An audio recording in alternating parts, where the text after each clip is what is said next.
นอกจากความสามารถในการร้องในการรำแล้วเนี่ยเรามีต้นทุนที่ดีในเรื่องรูปร่างหน้าตาด้วยนะด้วยความที่น้องยังอายุ17เนี่ยร่างกายมันยังพัฒนาได้อีกดูแลตัวเองดูแลสุขภาพ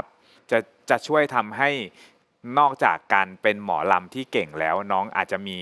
งานด้านอื่นๆเข้ามาอยากเห็นเราเป็นได้มากกว่าหมอลำทำได้ลงคนใจร้าย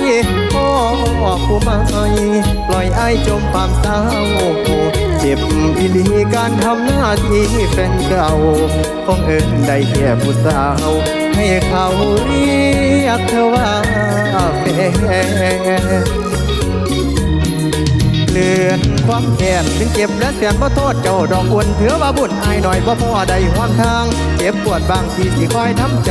เธอไปใส่สิคอยยินดีด้วยไปได้สวยขอให้ด้วยสุขล้นกับพ้นนั้นทุกอย่างส่วนอดีตห่างๆคืออาย